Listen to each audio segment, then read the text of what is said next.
I don't even know if I should be telling you this. Maybe it's time to part ways with Harshnag. Say, how do you fare amid the goose market? The new Nightstone 4 motto. Bad guys is actually a relative term. And it's always stuck with me as a. But you have names. If he was bare bummed, it would be blushing to the high heavens. Quite frankly, I don't care. Hey, Red, come here, take a look at this. A surge of warmth and light radiates through my hands and descends upon his body. Cleric power!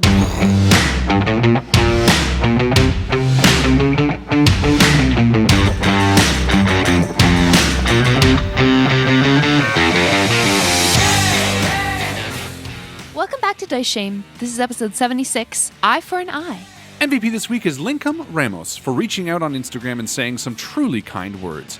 Thank you for making our day, friend. And remember, if you're enjoying the show, please leave us a positive review on iTunes or Podchaser. It helps a ton. It's almost time for InvictusCon 2021. Join us this weekend for 3 jam-packed, incredible days of cast and community-run RPGs, massive online multiplayer video games and matchmaking, educational panels, cosplay and costume gallery, artist alley, and more. The full schedule for all events is at our website, www.diceshamepodcast.com. And thank you so much to everyone who's volunteered to help out by running games. This is going to be a blast. Hope to see you there. All right, should we get down to business? Let's do it.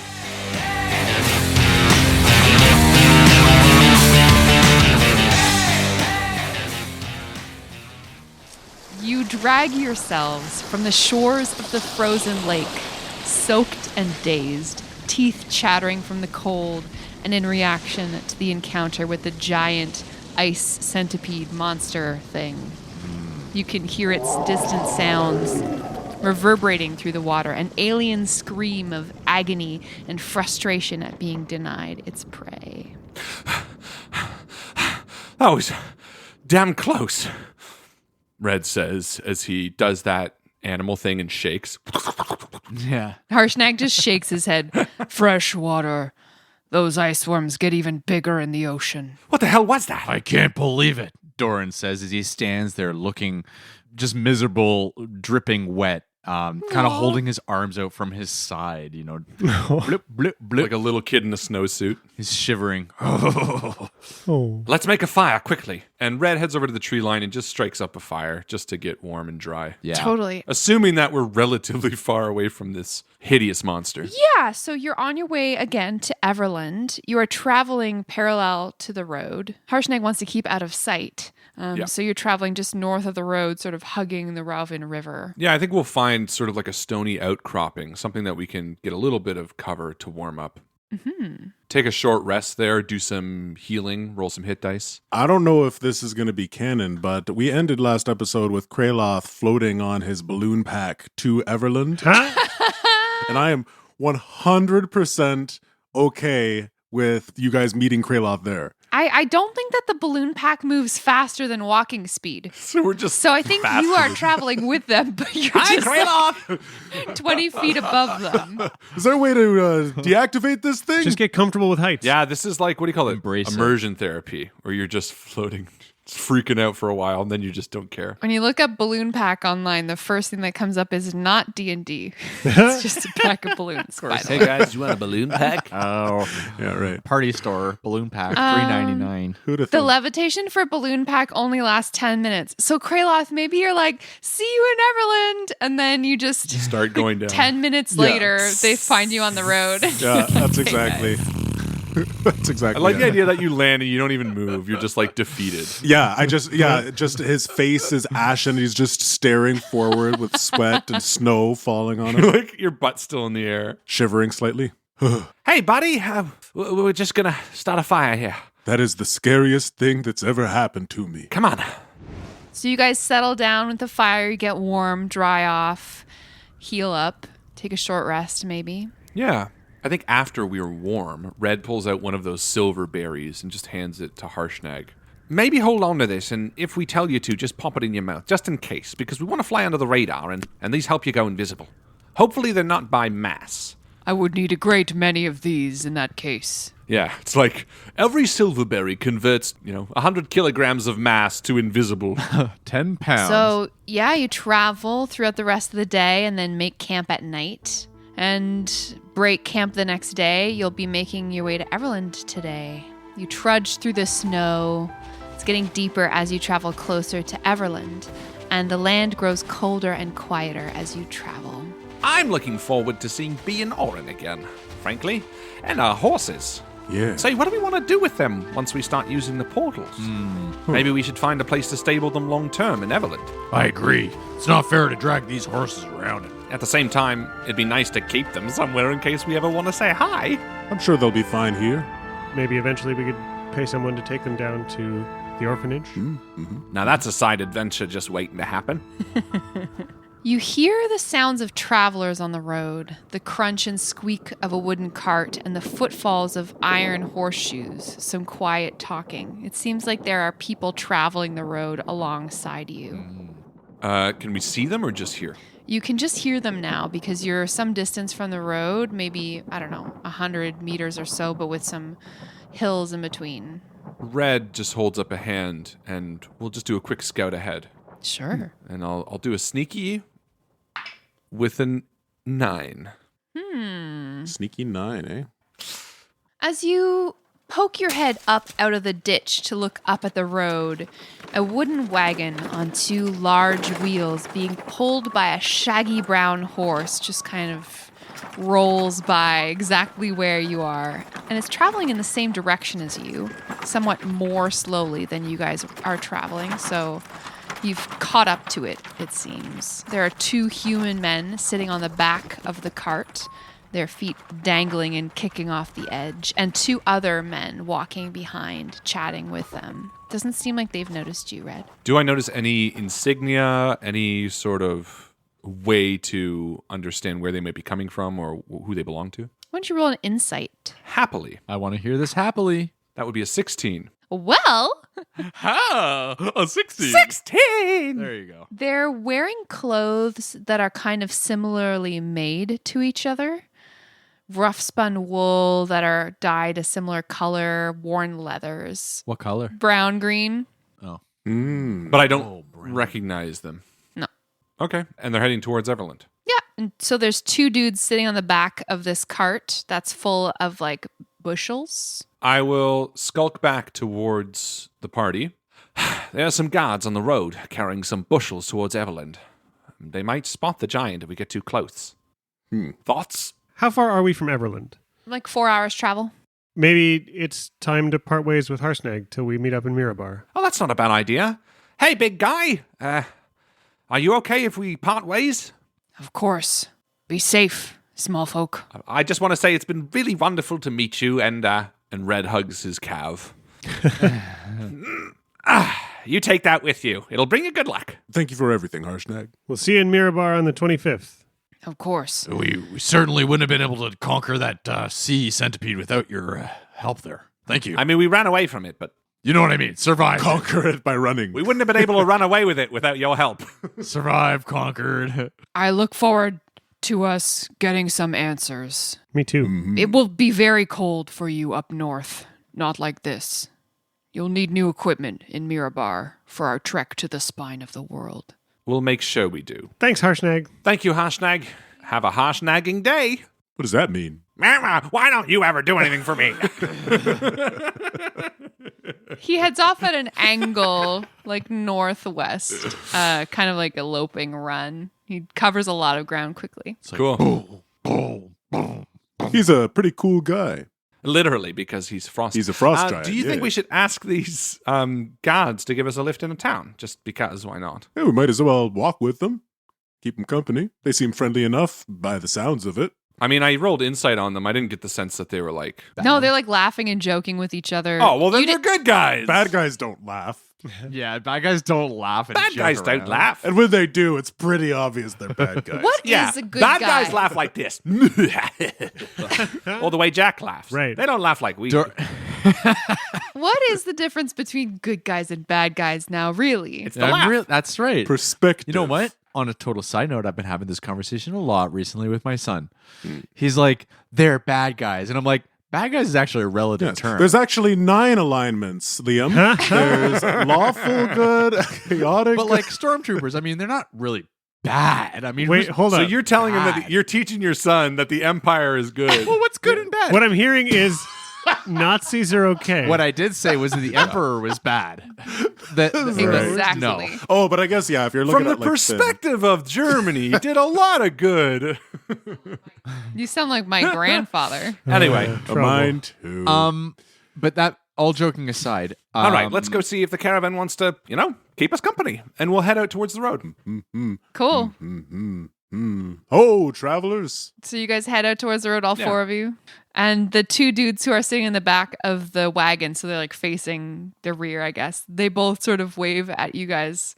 Oh, travelers, yourselves! Hello. Share some company. Yeah, come on over. All right. Maybe Red will scamper up the back and head towards the person in the front and sit next down to the driver. There's no driver, actually, of the cart.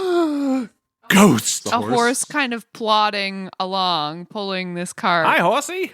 Nay. Ah, cool. Yeah, so there's these dudes just hanging out, and they're like, you just came out of the woods there, like nothing. That's cool. Are you guys a hunting party? What's... We're a party. We go place to place, bringing goodwill towards men. Hey, you didn't hear anything about any dwarves in the area, did you? No. The other guy who's sitting on the back of the cart scratches his beard. We just came out of the high forest ourselves, so haven't been in civilization for a little while. Hey, we hear that. And Red hops down and walks alongside his friends. Hey, I didn't really think about that, but I guess we sort of ditched those dwarves. They might be a little bit angry. But if that letter got to them and they understood why we left, then maybe they'll be fine. Oh, we can only hope. And I looked at Doran.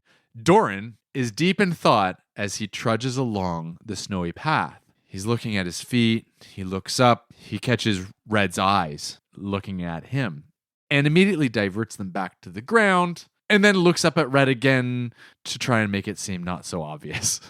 You know what? I think I will roll insight on Doran. I think this is a fair moment. Based on all the other times, Doran has never acted. Doran, it's my time. If he was bare bummed, it would be blushing to the high heavens. You gonna roll deception against his insight? Yes. All right, let's do this. Contested. Oh, damn it. -1. So 3.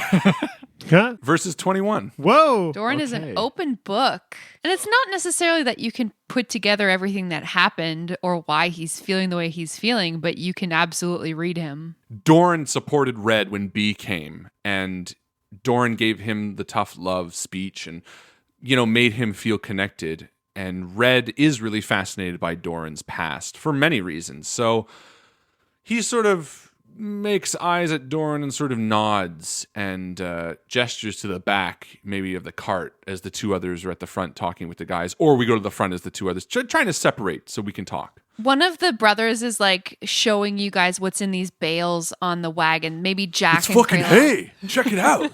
Look how nice this hay You ever is. seen hay? They're bales of furs. It's for horses. Asshat. Huh? They're like leafing through these different kinds of animal furs to show you the pelts, like fox, mink, elk, deer, blah, blah, blah. Tabaxi. So they're like, What? Jack catches himself in a whole moment of like halfway. Oh, I really wonder what trapper culture in the high forest is like, but he's way too distracted about thinking about Waterdeep to take any notes. So he's just sort of like nodding and smiling and asking questions, but not absorbing anything they tell him really. mm-hmm. So yeah, Red hangs back with Doran and he's like, Doran, I can tell something's on your mind. What happened with Chaos Hammer and you? Red, you can read me like a book.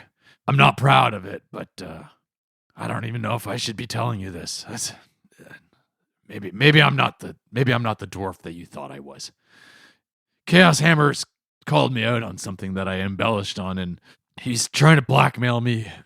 But I didn't let him, and I just hope it doesn't come back to bite me. Quite frankly, I don't care, because at the end of the day, I stand by my actions always and forever. It's who I am, but he can try what he wants. Red puts a hand on Doran's shoulder and even drops back a little more than before. And almost quietly to Doran, he speaks, and he says, Doran, I don't think you're the same person I met that first day. I think you've shown yourself to be a compassionate person, and whatever happened in the past, whatever problems might have happened, I sincerely believe that you are a good person that deserves a second chance. And as Red says this, he says it with a surprising weight, a knowing weight, and he catches your eye for a second, and then looks back forward and says, "We don't need to speak of it anymore." And he sort of pats you and then heads up towards the other two. And as you look into Doran's eyes, there's a welling tear that quickly dissipates back into his eye. She sucks it back. Give it back. Don't even wipe it away. It's just no You don't tear do it. escapes Doran's face. And Doran I want to says, give both of you guys inspiration. Hey, Thank you. beautiful. I like that. Cool. Good job. Yeah, and Red heads up to the others. But Doran, you do catch a very odd look from Red. It's a weird knowing acceptance. mm-hmm. And he sort of heads back up to the others. I appreciate it, though, Red. I appreciate it. This family unit of furriers introduces themselves to the four of you as you travel for the next couple of hours. They try to sell you on their wares. No, we're not fucking interested. No, stop bothering us. What about Twofer? Stop calling me from the back. All right. Our ducks don't need any cleaning. It's Goose in Everlund. Oh, that's true. Yeah, Goose.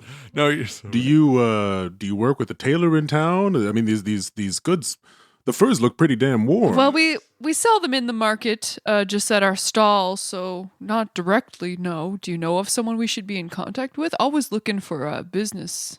Not in particular, just curious. Hey, say, how do you fare amid the goose market of Everland? It's a tough market. Mm-hmm. But you can't skin a goose is the thing. Or you can, but it doesn't look good. Mm. Thanks for that bit of wisdom. You know, I heard from a furrier in the high forest once, you can't skin a goose. Or you can, but it doesn't look good. It's always stuck with me as a. You never heard that? It's a As common Jason saying. the fur. They have names. What's his name? Theric. Hey, The new Nightstone 4 motto. What are the rest of their names? There's Theric Rashtia, his husband Boris Yartov, and then Theric's brothers Sam and Agra Rashtia. Hey, a question for you. So you've been traveling for a while now, a few days, right? Oh yeah, this will be the third day. Have you run into any trouble on the way? Giants? I know my friend here mentioned dwarves, but what about giants or anything else? Giants.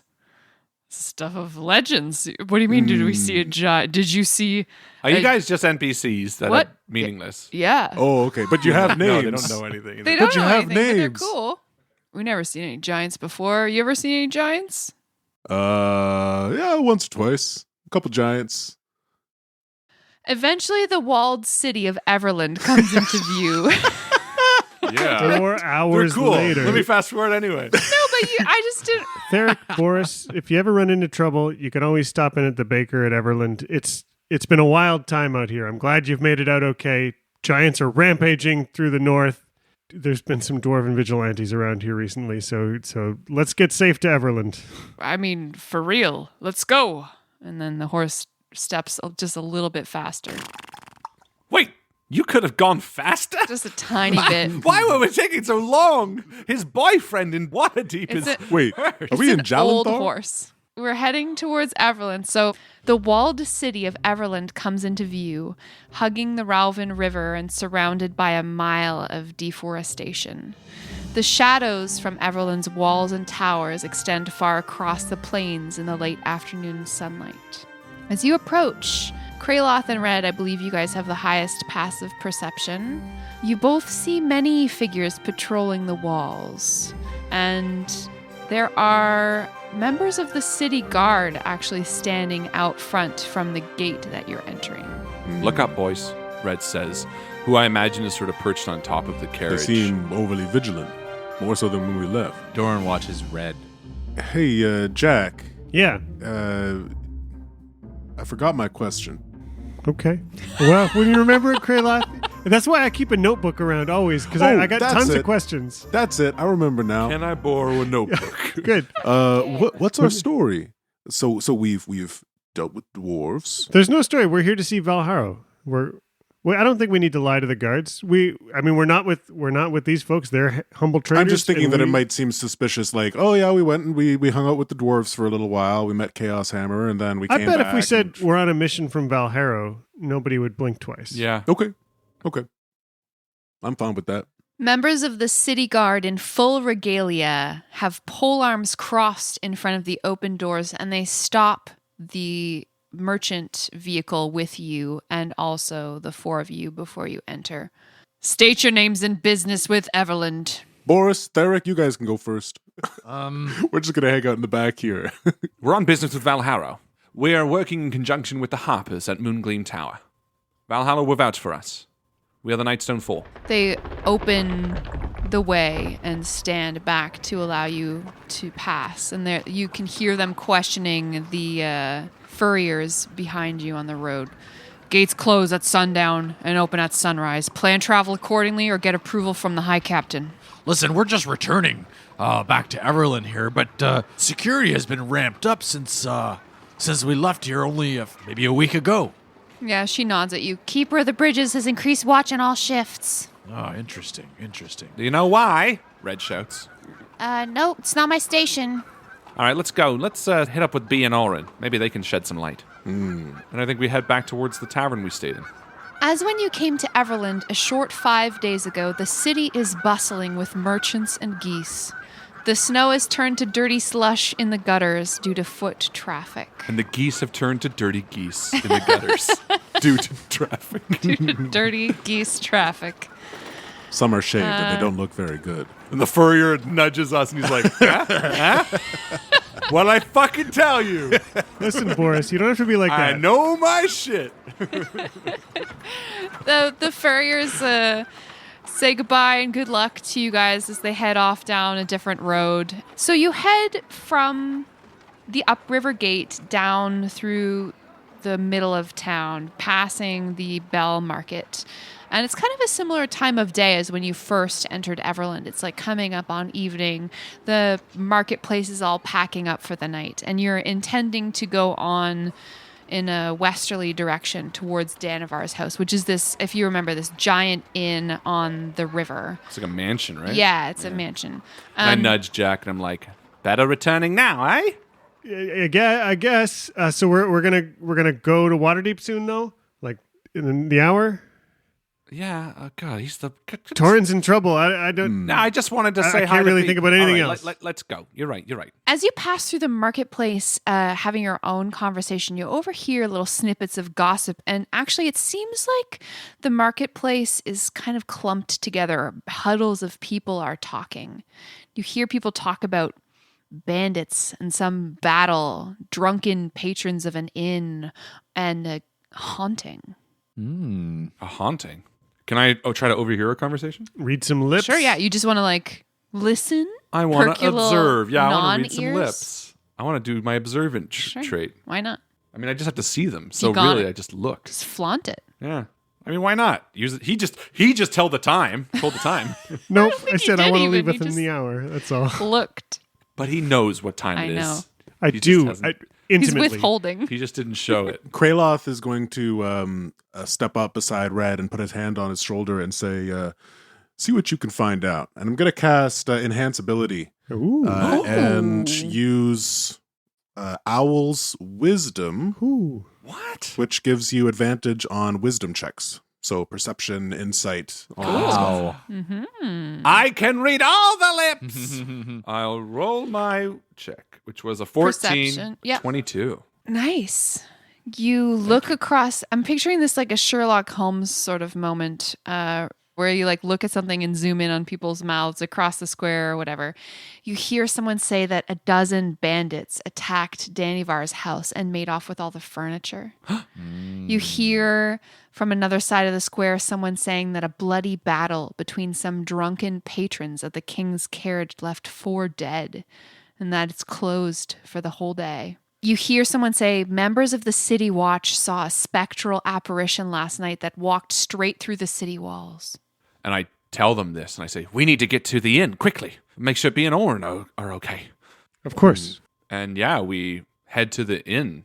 It looks much the same as it did the last time you were here, full of light and life, music pouring from the windows and patrons inside eating and drinking. There's an armored guard standing at the door looking bored. Excuse me. We heard that there was a fight here. Is everyone all right? Did anyone get hurt? No fight here. The other night? No, not here. Well, I don't know. Whatever. Let's go check to see if B and Oren are okay. And I guess I'll go inside. Sure. Yeah. You go inside. There's like a hostess there standing just inside the front door, and she nods her head at the four of you. Will you be staying with us this evening or just dining? We were here a few nights ago. We're actually just looking to meet some friends. Can I go up and check their room? They would have been staying in the same one, most likely. Can I take their names? Yes, B and Oren. Your name, please? Red-handed Yes. Robin. Wonderful. I have a message for you. B and Oren will be staying at another inn just a few blocks away. It's called the Innocent Jester. Oh, Do you need directions? please, yes. She tells you how to get there. It's in the northeastern part of town, sort of between the Hall of Elders and the Mountain Gate. Okay, thank you. And Red sort of, I guess a little bit concerned, looks to Jack. Did they take all the horses with them? Do you know if there's anything still in the stables here? I believe they did, yes. Thanks. Great. I guess we'll head to the other place, the Jesters. The Innocent Jester. A block past the Hall of Elders, toward the Mountain Gate, a small crowd of people is standing in the street. Citizens and members of the town guard. The townsfolk are hanging out in small groups, chatting and looking around. A street vendor has wandered up from the Bell Market and is trying to hawk fried fish at the crowd. You watch as one of his would-be customers shoos him away with a sharp word. 2 armored guards stand on either side of the door to the Innocent Jester. A friendly-looking 2-story pub with a red-tiled roof and an awning out front painted with diamond shapes. Next door, the inn is neighbors to a candlemaker's shop and a carpenter's workshop. You can see in the front window of the candlemaker's shop that there are 2 more city guards talking to the shopkeeper inside. What's going on? What's wrong? Sorry, we can't let you in here, sir. Why not? There's an investigation. An investigation? And Red looks nervously. We have friends that are staying here. Are they all right? I'm going to message generally in the direction of the inn to Oren to see if they're within 120 feet. You don't hear a response. We have friends that were staying here. Are they all right? Honeybee of the Meadow and Oren. And he goes inside for a second, and he comes back out, and he waves you in. The taproom of the Innocent Jester is empty, except for a tired-looking member of the city guard standing by the fireplace, and a woman in gray trousers, little black shoes, and a loose white shirt. She's sitting at the table in the middle of the room with a mostly empty bottle of wine in front of her and a glass. She's in the middle of talking when you walk in, and she stops when she sees you come through the door. Phaedla Morrow, at your service. How can I help you? Oh, Red-handed Robin, Jack Page, Kraloth. Doran. Look, we are here to try to find our friends. Honeybee of the Meadow, and Oren. The guard who's standing by the fireplace speaks up. There's been an incident. And your friends were involved, I'm sorry to say. And the color drains from Red's face. What do you mean involved? The inn was attacked late last night. Honeybee of the Meadow and Oren Yogolvi are alive. And he's pacing back and forth in front of the fireplace now. I think Red just sits down, a weight slightly off his shoulders. God.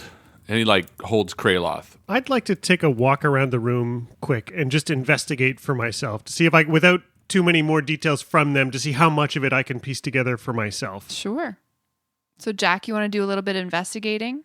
I'd love to investigate. Sure. 24. You notice that there is an arrowhead dug deeply into the wall that's adjacent to the front door. Hey, Red, come here and take a look at this. Is this one of B's arrowheads? And Red, in a daze, sort of walks over and just sort of touches the shaft as it sticks out of the wall. And It is. It's bees. yeah, and Red looks directly at Jack. Yeah, yes, it is. Where are they? Are they hurt at all? Captain Vico asked if... I've interrogated the witnesses, and been investigating this crime for the past few hours. I think we put together a fairly accurate picture of what happened here, but... Well, if you'd like to speak with Honeybee, she's upstairs. I nod to Red. Yes, very much so. And Red, I guess, leaps upstairs. Jack, you're like in the middle of figuring out sort of the parabola that the arrow would have taken and realizing that when B made this shot, she was probably walking backwards toward the kitchen. There's like a rear corridor, like she would have been moving back and firing at the same time at someone maybe coming through the front door. And you sort of just put this together, deduce it as your companions are going upstairs. Are you going to stay down here and keep collecting clues, or are you going to go upstairs with them? No, I think I'm gonna head up with them, but I might be the last one in the room, sort of looking around, waiting for Doran to see what his take on it is, and then... It's definitely B's arrow. It's got a B on it. But she missed! Yeah, unless she was aiming for the door frame. Innkeeper Phaedla leads you through a corridor and then up a creaky staircase. And as you walk the staircase, you note that there are some droplets of blood on each step leading down. Phaedla leads you to a door that's cracked open and it's leaking light out into the hallway. You open the door, and inside this chamber you are greeted by a scene that looks like a Renaissance painting. Honeybee of the Meadow is sitting on the edge of a bed bathed in golden lantern light. She's surrounded in rumpled white linens stained here and there with blood. Her lithe form is bent over a figure lying prone in bed, naked-chested and bandaged. Oren Yogolvi has never looked so frail. His curly hair is plastered to his face in fever sweat. His eyes are closed. B turns quickly to you as you come through the door, and when she sees you, Red, her eyes well with tears. I think he's going to be okay. Red runs over and, kneeling on the floor next to them, sort of puts his hands around both and kisses her on the cheek. And he's like, "You can't scare me like that.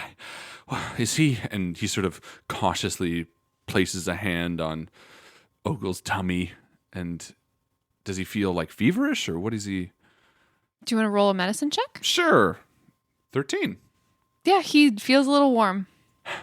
And then, through now weeping eyes of his own, Red looks up towards Kraloth, who's just a foot behind him. She turns to you, Kraloth. They had a cleric in here earlier, but it didn't... Shush. It's okay. It's all right. Let me take a look at him. And Kraloth is going to kneel down. He's going to pull out various spices. Yes, some of them he has used in his cooking.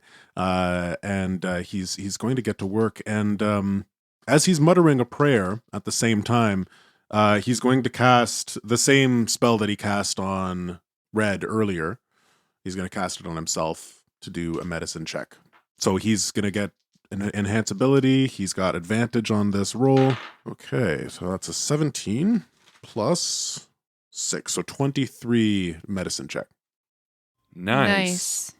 Yeah, you make a thorough assessment of this man's condition, taking his pulse, feeling the energy coming off of his skin, magical clerical ministrations, and you determine that Oren is still bleeding somewhere inside, and that whoever healed him earlier this morning, their powers were inadequate to staunch that flow, and he's going to need some help from you. I'm just going to cast Cure Wounds and put as much of my cleric power into it as possible and see if that helps. Cleric power! A surge of warmth and light radiates through my hands and descends upon his body. And then his breathing evens out, and he enters what you know to be just an untroubled sleep. Something that his body probably needs right now. And he turns over in kind of a comfortable way, resting. And Red looks to B as Kraloth is sort of preparing this, and he's like, "What happened?" B looks around to the four of you and then casts her eyes around the room. We decided to leave Danivar's house after 2 days because it was so expensive and, well, we just wanted a change of scenery. Thought it would be nice. And, well, we came here. We woke up in the middle of the night, Oren and I, to a terrible commotion. Thera. And then she looks at the other bed in the room. This piece of furniture has been marred by some violence. It is all bloody mattress and torn sheets. She screamed in pain, writhing. She was being murdered. She was stabbed to death. No. It was by some cloaked figure in the middle of the night, and we rolled out of bed. I took my bow and arrows, of course. I pushed past the creature into the hallway. Oren couldn't see anything. It was too dark. Not even morning. He took some terrible injury in his side on the way out the door. The figure followed us in hot pursuit. I fired at him, protecting Oren behind me and retreating downstairs. But then a second figure came in through the front door of the tavern. So we fled back toward the kitchen. There were two cooks who I guess had come in early for baking or something that were surprised by us, and they had knives, kitchen knives, and they brought us inside and they pushed a heavy kitchen table in front of the door to prevent them from coming in so that we could be defended. Then, and she turns just pale here and her eyes get really wide.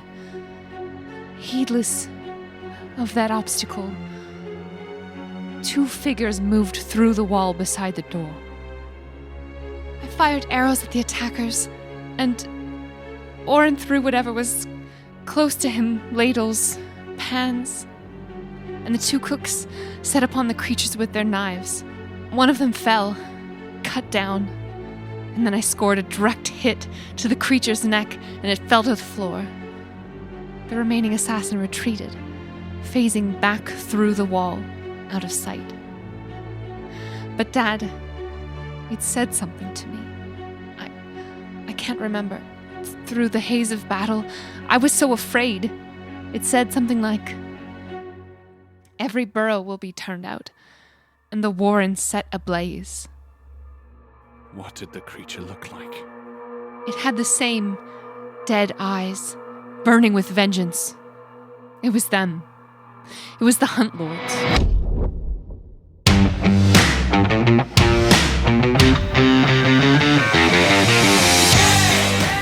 The Hunt Lords return? My God! Anyway, thanks to our wonderful Patreon supporters, Christopher Ryan Evans, Mitchell Cadwell, Mary Koniski, Jessica Orrit, Colin Burkhart, Daniel, Doug, Katie Orrit, and Merlin. See you, well, I guess we'll see you this weekend at InvictusCon!